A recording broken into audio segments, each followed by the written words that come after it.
To my left, your right. Well, let's start at the beginning. 1981 PKA World Champion in Arden. Let's see, IMSA, SCCA, a little bit of NASCAR. Whatever he did it well. A lot of checkered flags along the way. Scott Pruett, one of our NMPA Hall of Famers for the night. To my immediate left, let's see, ESPN, CBS, I'm sorry, my right, your left. ESPN, CBS, TBS, TNN, and Fox. Did I leave anybody out? A couple of magazines. A couple of magazines, yes. Stock Car Racing Magazine, Speedway Illustrated as well, Dr. Dick Berggren. And to my extreme right, if you think of ARCA and you don't think of his name, think again. 10-time champion, 80-time winner in the ARCA ranks, Frank Kimmel. We will open the floor for questions. Fabulous cash prizes for the first one to ask, and I knew it would be Lewis. Hey, Scott, Lewis Franklin Reuters and many other things with initials too. Not since the days of Mario Andretti, AJ Foyt, and some others have people raced in many categories at the very, very top. And you left out, Scott raced at Indy cars as well.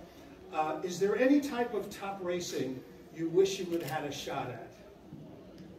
Well, needless to say, Formula One. I did go to Europe. I tested Formula One with LaRousse back in '87.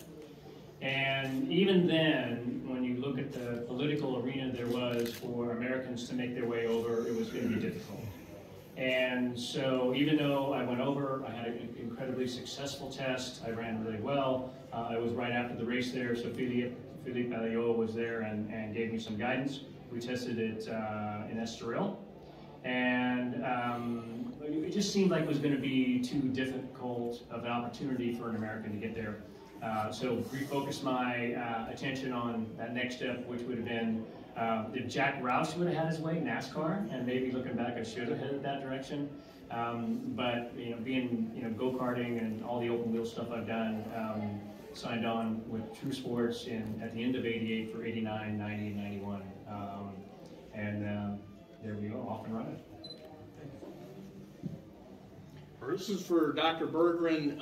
Magazines have slowly but surely have disappeared. I think now we have Racer, we have your magazine still left. And how much pride do you still have that you put out a printed product or that you're associated with a printed product? And how much of the glamour of the sport will disappear once the last printed magazine becomes digital? Well, I think that the loss of print, not just in auto racing magazines, but the loss of print in general, particularly perhaps with newspapers that are just about gone altogether, it's a major loss. I mean, this is where we find or found the stories of what went on, the well-written stories that really told us what was happening in the world. Now we've got social media, which is just so much baloney, written by people that don't do any homework whatsoever, just opinions spewed out as if it's truly fact.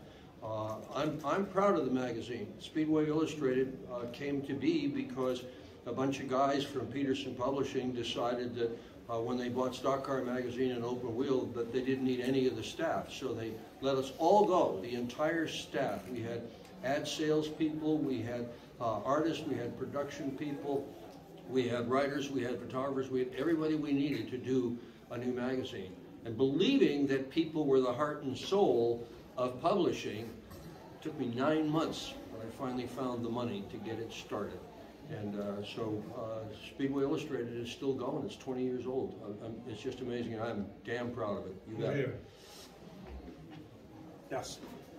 Frank Kimmel, Christian Coley, they're kicking the tires.net. Frank, kind of just talk about how much you've seen ARCA progress as time has gone along since you started the series, and kind of just talk about those 10 championships. Well, it has changed a lot, and it's progressed, and I don't know if it's progressing upward or downward, but it's progressing.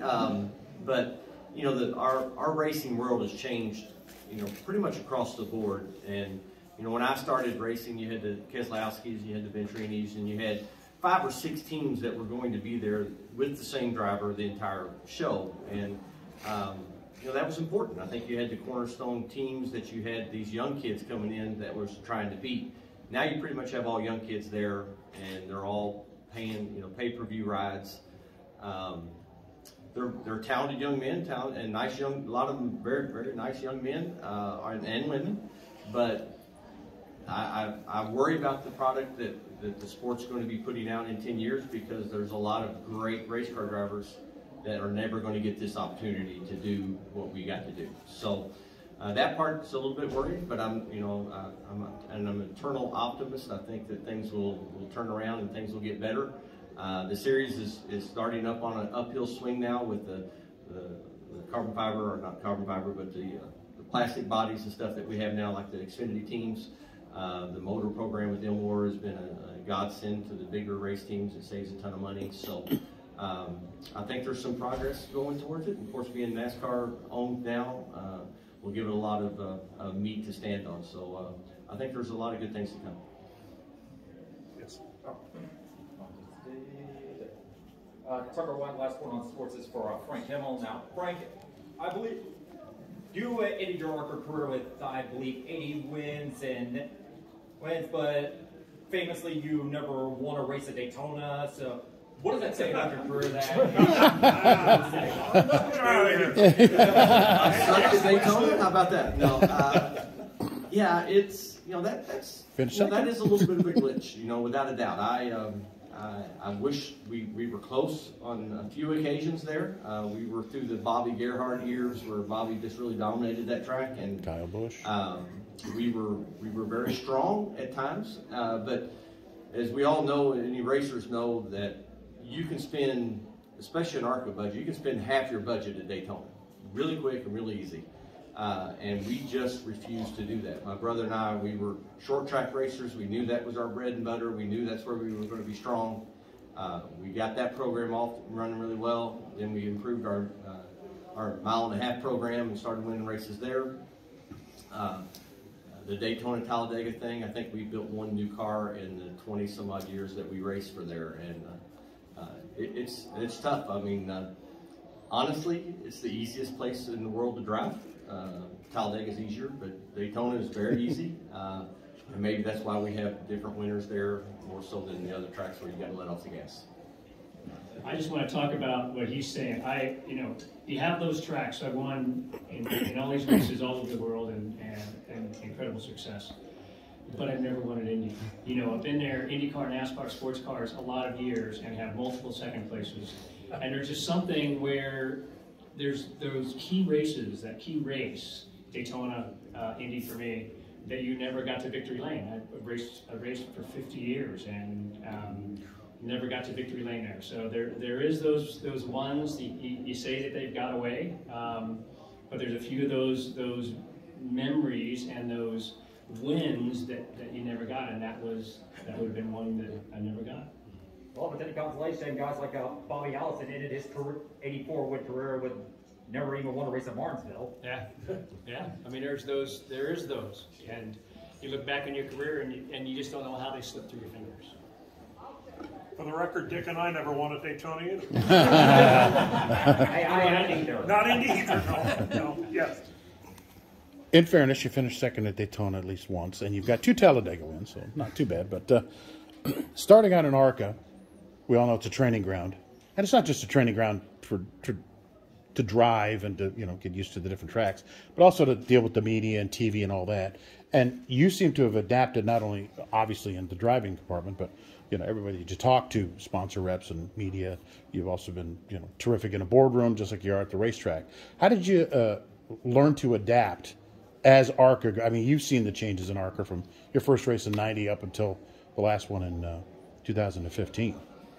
Well, you either adapt or you don't get to do it anymore. So I've done a few things over the years where we go in and you talk to your local short track guys. They'll have a driver's meeting, or they'll have their banquet or whatever, and they ask you to come in and make a talk. And one of the things I used to try to tell them was, I said, most of us feel like that are racers, that the most important thing is the motor, or the most important thing is handling, or the most important thing is whatever, width of the race car. And I said, guys, that's not the most important thing.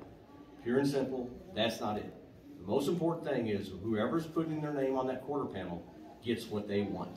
Now, some of those guys want a beautiful race car, and that's fine. And some of them want to win and don't really care what it looks like. So you have to figure that out and sell that product to your sponsor every weekend. And if you let that go and let that slip through your hands, because I don't have time to wipe off the quarter panels this week because I've got to get back to the racetrack. Well, eventually that guy's going to say, I want my car to be pretty again. So it was kind of a rough lesson to learn, but I think we've all learned it over the years. I got one for Mr. Kimmel and one for Scott. With Toledo being the home of ARCA, was Toledo Speedway always a very important place for you to win? Well, for a couple of reasons. Toledo was very, very special to me. That was my first ARCA race. A guy by the name of Jack Wallace asked me to come and drive his car, and we went there and raced. So it was the first time I ever got to, and honestly didn't know if I'd ever get to run another ARCA race. That was like really cool. And so that was really important. It also ended up being the first race I ever won in ARCA was at Toledo. So there's a couple of big reasons to run that track. And personally, I think that half mile is as good as any half mile in the country. It's a great racing surface. You got to run hard, really fast, enough to put on a good show, but not so fast that it can't put on a good show. And I always enjoyed going back to Toledo. That's about as racing roots as you get. And for Scott, in '95, you were driving for Pat Patrick, and you brought Firestone back into IndyCar. When you look back and see what Firestone has become, how important of a project was that for you in your career? Oh, it's huge. Yeah, I mean, it was that opportunity.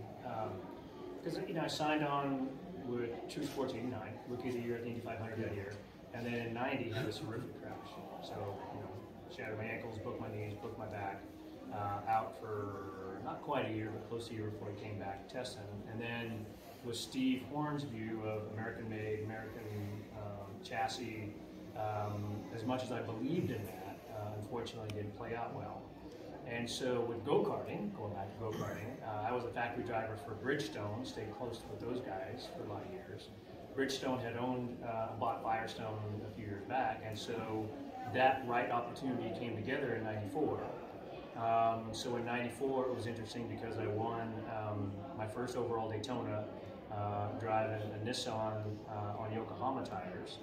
I was driving did the whole season come on, keep racing, keep my racecraft. And I drove for the factory GM team in a Camaro on Goodyears, and then I was testing with, we'd show up literally the day of the race, we'd show up in the transporters, we'd watch the end of the race, and then we'd test Monday, Tuesday, Wednesday, and did about 30,000 test miles at all these tracks with Firestone developing the tires. And I can tell you where we started, the things were really terrible.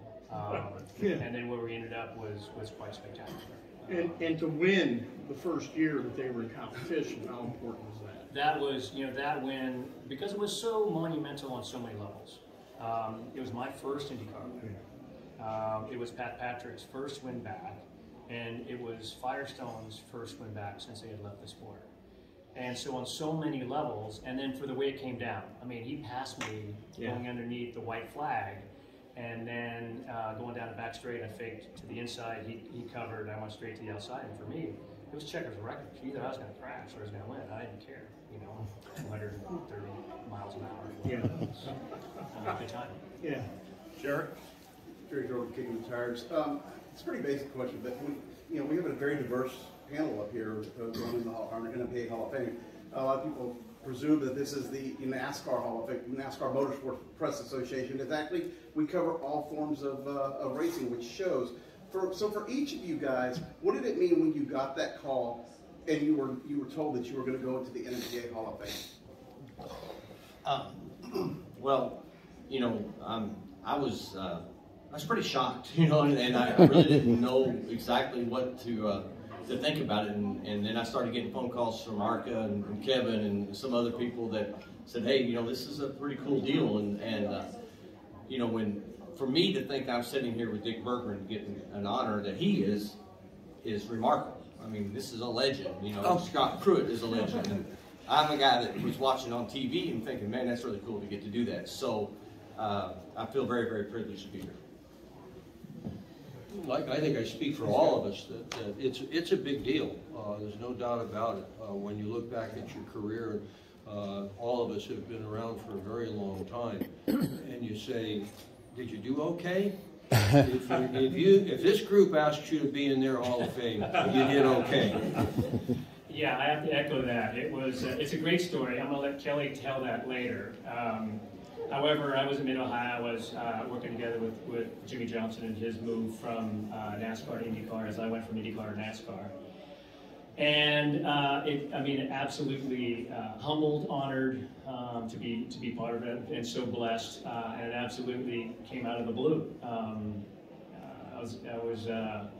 I still remember exactly. It was in a hotel room, Mid-Ohio. We were there for the race, and to get that call was a highlight of my year by far.